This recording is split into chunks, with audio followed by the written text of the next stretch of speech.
जय मसीह की प्रिय विश्वासी भाई एवं बहन, प्रभु का धन्यवाद हो एक और आनंद से भरे इस अवसर के लिए। हम प्रभु के सम्मुख, उसकी उपस्थिति, उसके सामर्थ्य के सम्मुख और परमेश्वर के अनुग्रह में पाए जाते हैं। प्रभु का हम धन्यवाद करें जो प्रतिदिन अपनी आशीष में हमें आगे ले चलता है।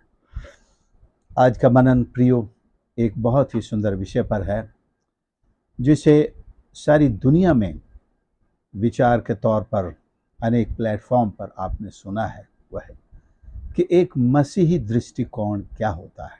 What is a Christian out. मसीही अपने जीवन को लेकर, जीवन की शिक्षाओं को लेकर, डिसिप्लिन को लेकर, भविष्य को लेकर किस तरह से सोचता है। और यूं तो सुसमाचार से लेकर सारी पत्रियों तक में इस चीज़ को बहुत बड़े स्पष्ट और सरल रूप से बताया गया है, लेकिन आज इस मनन के द्वारा मैं आप तक पहुंचाना चाहता हूं। हम खासकर प्रेरित पौलुस के पत्रियों से लें तो उसका जो फंडा है बहुत ही सिंपल है, बहुत ही सरल है। कहता है फिलिप्पी 4 उसके 4 में, प्रभु में सदा आनंदित रहो। मैं फिर कहता हूँ आनंदित रहो। तुम्हारी कोमलता सब मनुष्यों पर प्रकट हो। प्रभु निकट है। किसी भी बात की चिंता मत करो, परंतु हर एक बात में तुम्हारे निवेदन, प्रार्थना, विनती के द्वारा धन्यवाद के साथ परमेश्वर के सम्मुख उपस्थित किए जाएं। तब परमेश्वर की शांति, जो सारी समझ से भी परे है, तुम्हारे हृदय, तुम्हारे विचारों को मसीह यीशु में सुरक्षित रखेगी। एक मसीह जीवन के प्रति एक मसीही का दृष्टिकोण किस तरह का होना चाहिए? एक आनंद से भरा हुआ दृष्टिकोण है। इन सारे दृष्टिकोण को समझने के लिए हम किस तरह का दृष्टिकोण अपनाते हैं? पहला दृष्टिकोण है कि हम सबसे पहले पीछे मुड़कर अपने जीवन को देखते हैं कि हम क्या थे, हमारी शुरुआत कहाँ से है, हम कैसे दलदल से निकाले गए, हमारे लिए क्या कीमत चुकाई गई है, और हमको आज इस अवस्था में पहुंचाने के लिए किसने अपनी क्या कुर्बानी दी है।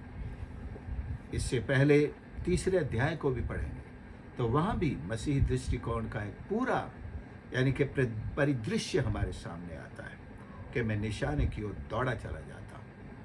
मसीह जीवन का एक निशान है, मसीह जीवन का एक अपना आनंद है, मसीह जीवन का एक अपने तरीका है जीने का, जिसकी ओर हम प्रतिदिन अपने आप को समर्पित करते हैं। तो शुरुआत में मैंने कहा कि हमारा दृष्टिकोण, पीछे को हम नहीं भूलते हैं। We don't forget our past from where we are coming. It may be hurtful. हो सकता है ये बड़ा दुख भरा हो, कष्ट भरा रहा हो, बड़ा खट्टा, कड़वा, जहरीला रहा हो, लेकिन आज हम जिस मकाम पर खड़े हैं उसको भी हमें ईश्वर को धन्यवाद देना है। और यहाँ से हम पीछे को तो केवल याद करने के लिए, लेकिन आगे निशाने की ओर देखने के लिए प्रभु ने हमें बुलाया है। मैं आगे निशाने की ओर सिर्फ देखता हूँ, बल्कि दौड़ा चला जाता हूँ। ये एक मसीह का अपने जीवन के भविष्य के लिए ऐसा दृष्टिकोण है। उसकी निगाहें सामने की ओर लगी हुई हैं, जहाँ हमारा प्रभु उस फिनिशिंग लाइन पे हमारा इंतजार कर रहा है।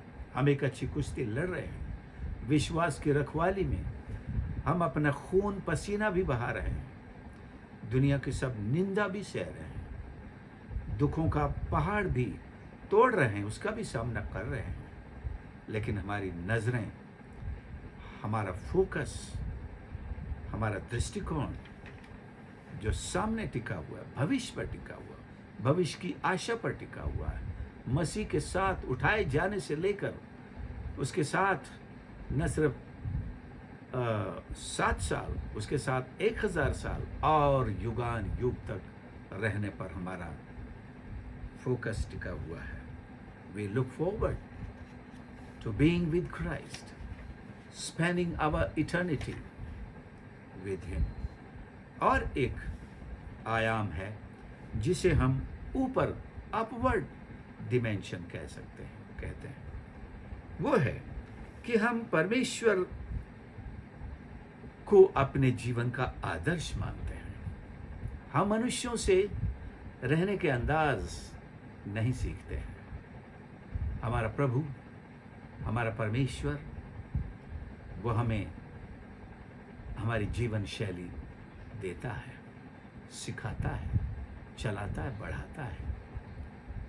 प्रभु के अनेक भक्तों ने कहा है, बोल प्रभु तेरा दास सुनता है। उनकी आंखें स्वर्ग की ओर लगी रहती हैं, उनके कान अपने ईश्वर की ओर लगे रहते हैं, उनकी सोच अपवर्ड होती है, ऊपर की ओर होती है, नीचे की ओर नहीं होती है। उनके दर्शन स्वर्ग के दर्शन होते हैं। इस संसार के दर्शनों की वो तमन्ना नहीं करते हैं, मुझे प्रभु आज रात दर्शन में ये दिखा दे, वो दिखा दे, लेकिन वो एक ऐसे आयाम को देखते हैं और अनुभव करते हैं और उसी आयाम के लिए जीते हैं। एक दृष्टिकोण है जो आंतरिक दृष्टिकोण भी कहलाता है, अपने अंदर देखना। हमारे मन में क्या है, क्या चल रहा है, हमें क्या सोचना चाहिए, हमारा फोकस किस बात पर हो, हमारे मनन का विषय क्या होना चाहिए, हमारे विचारों पर हमारा एक फिल्टर कैसा होना चाहिए कि हमारे हृदय में पैदा होने वाला हर एक विचार भलाई का, ईश्वर की महिमा का ऐसा होना चाहिए। तो हमारे मन के अंदर भी हमारा एक जो दृष्टिकोण है मन के बारे में, या मन के ऊपर बहुत स्पष्ट है, सरल है, सीधा है और सच्चा और खरा है कि हम बुराइयों पर विचार नहीं करते। हम संसार की परेशानी और चिंताओं को अपना विषय बनाकर अपना चिंतन यहाँ नहीं करते, बल्कि अपने मन को उठाते हैं, ईश्वर की बातों पर लगाते हैं और परमेश्वर के वचन का एक मनन हर समय हमारे मनों में चलता रहता है। ये हमारे मन का आउटलुक है कि हमारा मन ईश्वर के वचन से भरता जाता है। हमारा स्वभाव वहीं से हम रेगुलेट करते हैं, नियंत्रित करते हैं। हमारे मन को हम मजबूत करते हैं। हम उसे कहते हैं ना, तो वो पक्की तौर पर ना ही कहता है, करता है। किसी भी बुराई के सामने हम ना कहते हैं, उसके तरफ झुकते नहीं, हमारा मन भी हमारा साथ देता है। ये हमारा आंतरिक दृष्टिकोण है। एक और दृष्टिकोण है हमारा गामी कह सकते हैं, आउटवर्ड एक दृष्टिकोण है जो चारों तरफ की ओर भी देखता है। हमारी संगति कैसे लोगों के साथ है, हम कैसी जगह पर रहते हैं, हम कहाँ अपनी संगति करते हैं, ये बहुत ज़रूरी है।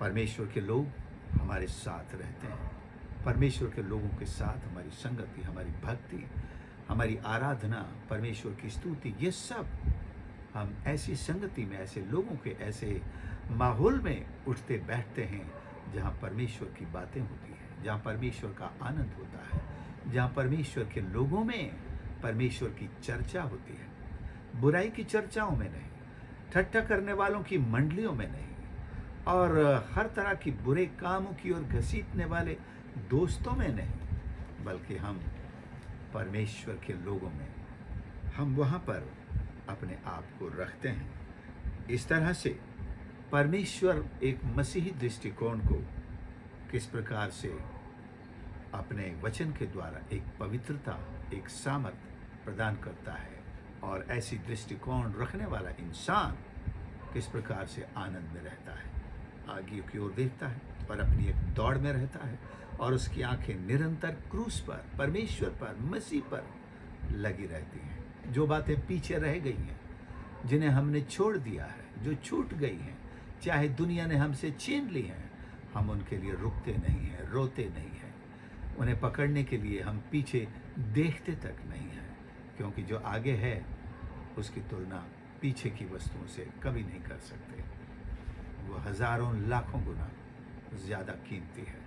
सो प्रियो, ईश्वर का धन्यवाद करें कि आपको और मुझको परमेश्वर ने एक सच्चा मसीही दृष्टिकोण दिया है। हम किस प्रकार से अपने आप को इस समाज में, इस दुनिया में, इस जगत में रखते हैं और देखते हैं, और चारों तरफ की दुनिया हमारे लिए कैसे दृष्टिकोण में दिखाई पड़ती है। परमेश्वर का धन्यवाद करें, जब आपने उसको उद्धारकर्ता के रूप में जान लिया है तो आप परमेश्वर को एक नए दृष्टिकोण से देखते हैं, क्योंकि आप और मैं एक नई सृष्टि बन चुके हैं।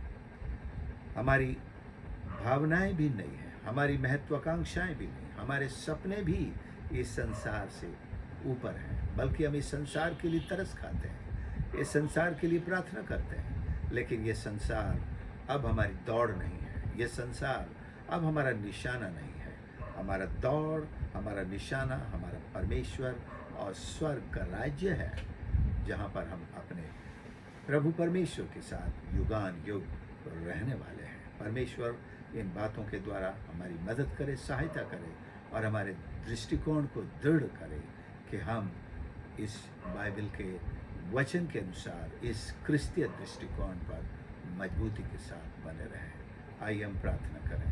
प्यारे प्रभु हमारे परमेश्वर, हम धन्यवाद करते हैं आपके इस पवित्र वचन के लिए, जो हमें हमारे सही दृष्टिकोण को सोचने और अपनाने और उसी के अनुसार अपने जीवन को इस संसार में भी और आने वाले युगों में भी खुदावन संचालित करने की शिक्षा प्रदान करता है। आपके पवित्र वचन को हम धन्यवाद के साथ ग्रहण करते हैं, जो हमारा बल है, हमारी सामर्थ्य है, हमारी ताकत है, हमारा मार्गदर्शन है, हमारा मार्ग है, यहाँ की हमारा प्रकाश है। हमारी सहायता कर, हर एक सुनने वाले की सहायता कर, कि अपने जीवन को एक सही दृष्टिकोण में रखते हुए, चलाते हुए अपने उस सही निशाने पर पहुंच सके प्रभु जी, जहां आप हमारे स्वागत के लिए खड़े हैं। धन्यवाद के साथ प्रार्थना प्रभु यीशु के नाम से मांगते हैं, आमीन। प्रभु आप सबको आशीष करें। अपने संदेश को सुना, ज़रूर दूसरों के साथ भी शेयर करें, और हमारे चैनल को यदि आज तक सब्सक्राइब नहीं किया है तो प्लीज़ इसे सब्सक्राइब कर लें, और आपके लाइक्स और कमेंट्स भी भेज सकते हैं। प्रभु आप सबको आशीष करें। इसे दूसरों के साथ ज़रूर शेयर करें। God bless you.